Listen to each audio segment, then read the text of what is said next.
Hi friends, ഞാൻ സുജേഷ് പുറകാട്. എല്ലാവർക്കും entry ആപ്പിലേക്ക് സ്വാഗതം. അപ്പം നിങ്ങൾക്ക് പലർക്കും ഉള്ളൊരു ടെൻഷനാണ്, ഞാനത് നേരിട്ട് നിങ്ങളുടെ മെസ്സേജുകളിലൂടെ അനുഭവിച്ചിട്ടുണ്ട്. സാറേ, ഇതേപോലെ ആയിരിക്കുമോ ഇനി വരാൻ പോകുന്ന LPST അല്ലെങ്കിൽ UPST എന്നുള്ള ചോദ്യം? എപ്പോൾ?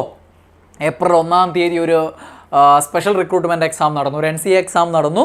ആ ഒരു എക്സാം ക്വസ്റ്റ്യൻ പേപ്പറിൽ 13ഓളം ചോദ്യങ്ങൾ ഹയർ സെക്കൻഡറിയിൽ നിന്ന് കടന്നു വന്നു. അതായത് ബേസിക് സയൻസ് കറണ്ട് അഫേഴ്സും അവിടെ നിന്നുള്ള കറണ്ട് അഫേഴ്സ് അടക്കം 26 മാർക്കല്ലേ വെയിറ്റേജ്, സോഷ്യൽ സയൻസും അവിടെ നിന്നുള്ള കറണ്ട് അഫേഴ്സും അടക്കം 19 മാർക്ക് വെയിറ്റേജ്. അങ്ങനെ 45 മാർക്കാണ് സോഷ്യൽ സയൻസും ബേസിക് സയൻസും കൂടെ ഉള്ളത്. ബാക്കി മാത്സും ഇംഗ്ലീഷും മലയാളവും സൈക്കോളജി എല്ലാം കൂടെ 55 മാർക്കും. ഈ 45 മാർക്കിൻ്റെ ചോദ്യത്തിൽ 13 ചോദ്യങ്ങൾ ഹയർ സെക്കൻഡറി പാഠപുസ്തകത്തിൽ നിന്നാണ് ഈ ഒരു ചോദ്യ പേപ്പറിൽ വന്നത്. LPST പരീക്ഷ. അപ്പോൾ പലർക്കും ടെൻഷനായി.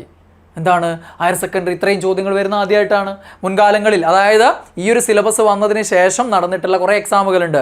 കഴിഞ്ഞ പ്രാവശ്യം നടന്ന ഡയറക്റ്റ് റിക്രൂട്ട്മെൻറ്റ് മാത്രമല്ല, അതിൻ്റെ മുമ്പ് 4-5 സ്പെഷ്യൽ റിക്രൂട്ട്മെൻറ്റുകൾ നടന്നിട്ടുണ്ട്, NCA റിക്രൂട്ട്മെൻറ്റുകൾ നടന്നിട്ടുണ്ട്. അതിനുശേഷം ഇപ്പം നടന്നിട്ട് ഏപ്രിൽ 1 ലാസ്റ്റ് നടന്നത് വരെ ആയിട്ട് ഒരു 10-12ഓളം ചോദ്യപേപ്പറുകളുണ്ട്. അപ്പോൾ ഈ ചോദ്യപേപ്പറുകളിലൊക്കെയും ഈ പറഞ്ഞ ചില ക്വസ്റ്റ്യൻ പേപ്പറുകൾ ഒരൊറ്റ ഹയർ സെക്കൻഡറി ചോദ്യം പോലും ഉണ്ടായിട്ടില്ല. ചിലതിൽ 2-3 ചോദ്യങ്ങൾ വന്നിട്ടുണ്ട്, 5-6 വരെ വന്നിട്ടുണ്ട്. പക്ഷേ ഇത്തവണ അത് 13 ചോദ്യങ്ങളായിട്ട് വന്നു. അപ്പോൾ എല്ലാവരും ടെൻഷൻ അടിച്ചു, ഇങ്ങനെ ആയിരിക്കുമോ എൻ്റെതും എന്നുള്ളതാണ്. അപ്പോൾ ആ കാര്യത്തിൽ നമുക്കൊരു ഉറപ്പുമില്ല, ഇങ്ങനെ ആയിരിക്കുമോ എങ്ങനെ ആയിരിക്കുമോ എന്നുള്ളത്. അത് ഓരോ കാലഘട്ടത്തിലും വ്യത്യാസം ഉണ്ടാവാം. LPSA UPSAയേക്കാളും ടൈറ്റ് ആവാറുണ്ട്, ചിലപ്പോൾ നേരെ തിരിച്ചും സംഭവിക്കാറുണ്ട്. അപ്പം ഇതൊന്നും അവിടെ ഒരു സ്ഥിരമായിട്ട് പറയാൻ പറ്റുന്ന കാര്യങ്ങളല്ല. പക്ഷേ ഒരു നിശ്ചിത ശതമാനം ഹയർ സെക്കൻഡറിയിൽ നിന്ന് വരും എന്നുള്ള കാര്യം ഉറപ്പാണ്. അത് നമുക്ക് പക്ഷേ തരണം ചെയ്യാൻ പറ്റും, ആ മാർക്ക് നമുക്ക് നേടിയെടുക്കാൻ പറ്റും. അതൊന്ന് പ്രത്യേകം ശ്രദ്ധിച്ചാൽ മതി. കുറേ ക്വസ്റ്റ്യൻ പേപ്പറുകൾ ഈ വന്നിരിക്കുന്ന ക്വസ്റ്റ്യൻ പേപ്പറിലൊക്കെ ഹയർ സെക്കൻഡറിയിൽ നിന്ന് വന്ന ചോദ്യങ്ങൾ വിശകലനം ചെയ്താൽ നമുക്ക് പ്രത്യേക ഒരു രീതി കാണാൻ പറ്റും.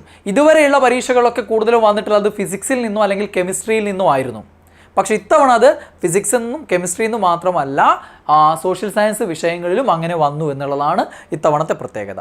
അപ്പോൾ ആ ഏരിയകളൊക്കെ സെലക്ട് ചെയ്ത് നമ്മൾ പഠിക്കണം. അല്ലാതെ ഹയർ സെക്കൻഡറി കംപ്ലീറ്റ് പഠിച്ചെടുക്കൽ ഒരു LPSAക്ക് അല്ലെങ്കിൽ UPSAക്ക് നടക്കുന്ന കാര്യമല്ല. അത് നിങ്ങൾ ഇനിയും ചെയ്യണമെന്നില്ല. നിങ്ങൾക്ക് 5 to 10 പഠിച്ചാൽ തന്നെയും ടോപ്പ് റാങ്ക് നിങ്ങൾക്ക് നേടാൻ പറ്റും. പക്ഷേ അതിൻ്റെ കൂടെ ഹയർ സെക്കൻഡറി എന്നുള്ളൊരു സെലക്റ്റീവ് പഠനം കൂടെ നമ്മൾ നടത്തേണ്ടതുണ്ട് എന്നുള്ളതാണ്. അപ്പോൾ നമുക്ക് ആ ഒരു ക്വസ്റ്റ്യൻ പേപ്പർ ഒന്ന് അനലൈസ് ചെയ്ത് നോക്കാം. ഏപ്രിൽ 1-നായിരുന്നു ആ പരീക്ഷ. ആ ഒരു പരീക്ഷയിൽ ഞാൻ പറഞ്ഞു 45 ചോദ്യങ്ങളാണ് സോഷ്യൽ സയൻസും ബേസിക് സയൻസും കൂടെ ഉണ്ടാവുക. എല്ലാ പരീക്ഷയിലും അങ്ങനെയാണല്ലോ, LPSA UPSAയിൽ. അപ്പോൾ ആ 45 എണ്ണത്തിൽ ഒരു 8 മാർക്കിൻ്റെ ചോദ്യങ്ങൾ, അതായത് ബാക്കി 37 എണ്ണമാണ് എവിടെ നിന്ന് വന്നത്? ഈ പറയുന്ന SCRT ചോദ്യങ്ങൾ. 5 to 10 ഹയർ സെക്കൻഡറിയുടെ ആയിട്ട് 37 ചോദ്യങ്ങൾ വന്നു. ഓക്കെ, ബാക്കി 8 മാർക്കിൻ്റെ ചോദ്യങ്ങൾ മാത്രം എവിടെ നിന്ന്? ഔട്ട് ഓഫ് SCRTയിൽ ഇല്ല, 5 to 10 ഇല്ല, ഹയർ സെക്കൻഡറിയും ഇല്ല. എവിടെയാണ്? സാധാ GK ചോദ്യങ്ങൾ എന്നുള്ള രീതിയിലും കറണ്ട് അഫേഴ്സ് ചോദ്യം എന്നുള്ള രീതിയിലും. ആ രീതിയിൽ എത്ര ചോദ്യങ്ങൾ? 8 ചോദ്യങ്ങളാണ്. GKയും കറണ്ട് അഫേഴ്സും SCRTയിൽ ഇല്ലാത്ത കാര്യങ്ങളെല്ലാം കൂടെ 8 ചോദ്യങ്ങളാണ് അവിടെ വന്നിട്ടുള്ളത്. ഇത് മുൻകാലങ്ങളിലെ ക്വസ്റ്റ്യൻ പേപ്പർ നോക്കിയാൽ നിങ്ങൾക്ക് അങ്ങനെ കാണാം. ഔട്ട് ഓഫ് SCRT കുറച്ച് ചോദ്യങ്ങൾ ഉണ്ടാവും. കാരണം ചില ഏരിയകളൊന്നും SCRTയിൽ നിങ്ങളുടെ സിലബസിൽ എഴുതി ചേർത്തിട്ടുണ്ട്. അവർ പാഠപുസ്തകം നോക്കി തന്നെയാണ് എഴുതി ചേർത്തത്. പക്ഷെ അവിടെ നിന്ന് ഒരു നല്ല ക്വസ്റ്റ്യൻ ഇടാൻ പാകത്തിലുള്ള കണ്ടന്റ് എവിടെ ഇല്ല? ആ പാഠപുസ്തകത്തിൽ ഉണ്ടാവില്ല. കാരണം നിങ്ങൾക്ക് എടുത്തു നോക്കിയാൽ അറിയാം, സിലബസിൽ സുഭാഷ് ചന്ദ്രബോസ് ഉണ്ട്, ഭഗത് സിംഗ് ഉണ്ട്. ഇവരെക്കുറിച്ചൊക്കെ SCRT പാഠപുസ്തകത്തിലുള്ളത് വളരെ കുറച്ച് ഫാക്ട്സ് മാത്രമാണ്, വളരെ കുറച്ച് പോയിന്റുകൾ മാത്രമാണ്. അത് വെച്ച് ചിലപ്പോൾ ചില ചോദ്യകർത്താക്കൾ ചോദ്യം ഇടാൻ നോക്കുമ്പോൾ ഒരു സംഗതി ഉണ്ടാവില്ല. അപ്പോൾ എന്ത് ചെയ്യും? കുറച്ച് കോമൺ ആയിട്ടുള്ള GK ഫാക്ട്സ് അവരങ്ങോട്ട് ചേർക്കും, അവരുമായിട്ട് ബന്ധപ്പെട്ടുള്ളത്. അപ്പോൾ ആ രീതിയിലാണ് ചില ചോദ്യങ്ങൾ വന്നിട്ടുള്ളത്. അത് ഇവിടെ 8 മാർക്കിന് അങ്ങനെയുള്ള ചോദ്യങ്ങൾ വന്നു. ബാക്കി 37 എണ്ണമാണ് മൊത്തം SCRT വന്നത്. അതിൽ 24 എണ്ണം 5 to 10 ക്ലാസ്സിൽ തന്നെ ഉള്ളതാണ്.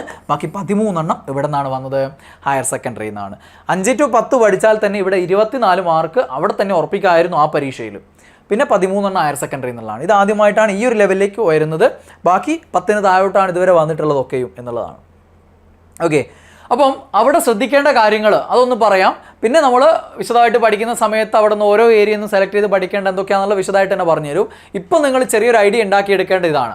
അതായത് ഉയർന്ന ക്ലാസ്സിൽ നിന്ന്, അല്ലെങ്കിൽ SCRT 5 to 10 ആണല്ലോ ഇവിടുത്തെ മെയിൻ സാധനം.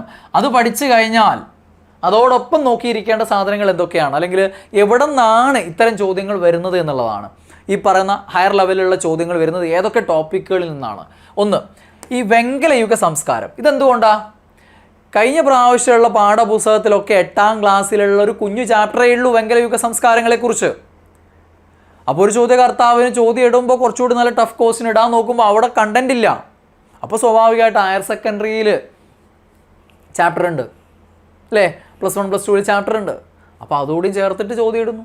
അതുകൊണ്ട് മിക്ക ക്വസ്റ്റ്യൻ പേപ്പറുകളിലും വെങ്കലയുഗ സംസ്കാരങ്ങൾ എന്നുള്ള ഏരിയ ഇങ്ങോട്ടേക്ക് കിടക്കാറുണ്ട്, ഹയർ സെക്കൻഡറിയിൽ കിടക്കാറുണ്ട്. അതങ്ങനെ ശ്രദ്ധിച്ചാൽ നമുക്ക് കാര്യങ്ങൾ മനസ്സിലാവും. അപ്പോൾ നമ്മൾ സെലക്റ്റീവ് സ്റ്റഡി നടത്തണം. പക്ഷേ ഇത്തവണ ഇനിയുള്ള ക്വസ്റ്റ്യൻ പേപ്പറിൽ ചിലപ്പോൾ അങ്ങോട്ടതെല്ലാം ഈ ഒരു ടോപ്പിക് ഹയർ സെക്കൻഡറിയിലേക്ക് പോകാൻ സാധ്യതയില്ല. കാരണം എന്താ അറിയോ, പുതിയ പാഠപുസ്തകത്തിൽ വെങ്കലയുഗ സംസ്കാരങ്ങൾ മുമ്പ് ഉണ്ടായിരുന്നതിനേക്കാളും കുറച്ചുകൂടെ ഡീറ്റെയിൽ ആയിട്ട് ഇപ്പോൾ 5 to 10 പാഠപുസ്തകത്തിൽ തന്നെ കൂട്ടിച്ചേർക്കപ്പെട്ടിട്ടുണ്ട്. അപ്പോൾ ഇനി കൂടുതലും ചിലപ്പോൾ ഇവിടെ തന്നെ ചോദ്യങ്ങൾ വരാം. ചിലപ്പോൾ അവിടെ നിന്ന് മുൻകാലങ്ങളിൽ ചോദിച്ച പോലെ ഹയർ സെക്കൻഡറിയിൽ നിന്ന് വരാം. ചിലപ്പോൾ പുറത്തുനിന്നുള്ള ഇവിടെ ഒന്നും ഇല്ലാത്ത ചോദ്യങ്ങൾ വരാം. എന്ത് തന്നെയായാലും അവിടെ നമ്മൾ ഈ 8ാം ക്ലാസ്സിലെ ചാപ്റ്റർ ആയിരുന്നു അന്ന് പഠിക്കാനുണ്ടായിരുന്നു. ഇപ്പോൾ 5 to 10 തന്നെ എൻ്റെ ഓർമ്മ ശരിയാണെങ്കിൽ 7ലും 9ലും അങ്ങനെ ഇട്ടാനായിട്ട് 2 ചാപ്റ്റർ ഉണ്ട്. ആ ചാപ്റ്റർ പഠിക്കണം. Okay, yes. പിന്നെ ഈ കറണ്ട് അഫയേഴ്സ് ചോദ്യങ്ങൾ വരുന്നത് നമ്മുടെ സ്കിൽ ഡെവലപ്മെൻറ്റുമായിട്ട് ബന്ധപ്പെട്ടുള്ള പദ്ധതികൾ, അതുമായിട്ട് ബന്ധപ്പെട്ടുള്ള കാര്യങ്ങൾ, ഇതൊക്കെ പുറത്തുനിന്നാണ് വരുന്നത്. ഇവിടെ കറണ്ട് അഫയേഴ്സ് ഏരിയ എന്നുള്ള രീതിയിലായിട്ടും അല്ലാതെ ഒരു GK ഏരിയ എന്നുള്ള രീതിയിലൊക്കെ ആയിട്ട് ഇവിടെ നിന്നുള്ള ചോദ്യങ്ങൾ വരാറുണ്ട്, അത്തരം പദ്ധതികളെക്കുറിച്ചൊക്കെ ഉള്ളത്. പിന്നെ ബഹിരാകാശ ഗവേഷണം, ഇത് നിങ്ങൾ ഒരു GK ടോപ്പിക് എന്നുള്ള രീതിയിലും കറണ്ട് അഫയേഴ്സ് ടോപ്പിക് എന്നുള്ള രീതിയിലും ഔട്ട് ഓഫ് SCERT പഠിക്കേണ്ട കാര്യമാണ്. ഇതൊന്നും ഒരിക്കലും SCERT എന്നല്ല വരുന്നത്.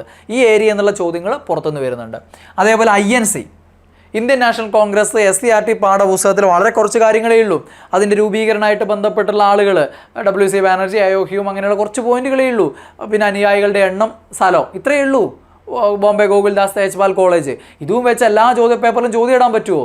പിന്നെ അവിടെ എവിടെയെങ്കിലായിട്ട് ചില സമ്മേളനങ്ങൾ, അതും എളുപ്പമുള്ള എല്ലാവർക്കും അറിയുന്ന ലാഹോർ സമ്മേളനം, ലക്നൗ സമ്മേളനം, സൂററ്റ് സമ്മേളനം ഒക്കെ, ഇത് മാത്രമാണ് SCERTയിൽ ഉണ്ടായിരുന്നത്. അപ്പോൾ അത് വെച്ച് ചോദ്യം ഇടാൻ പറ്റും എല്ലാ പരീക്ഷകളിലും? ഇല്ല.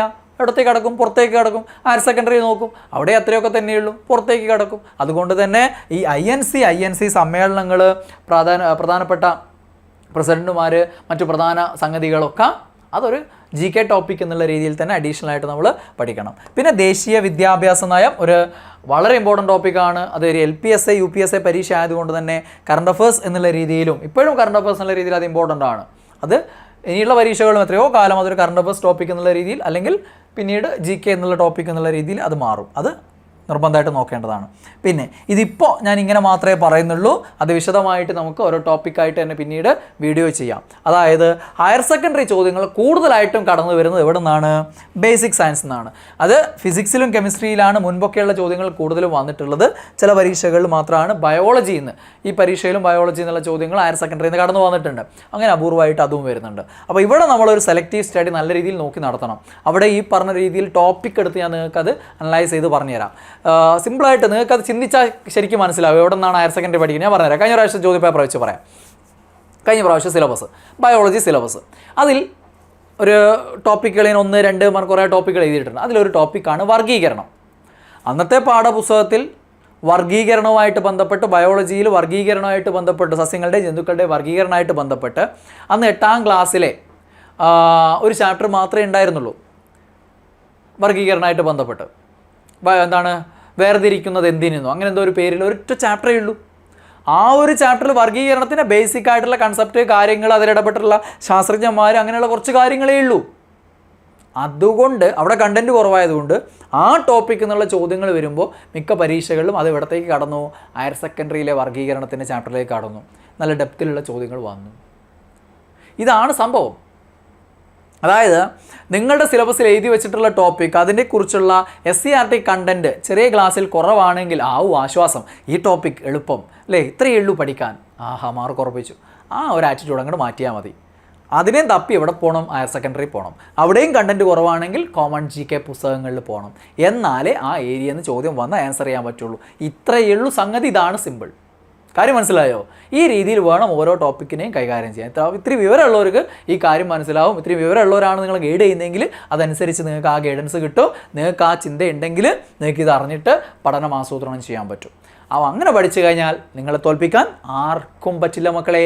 ഒരു പേടിയും വേണ്ട.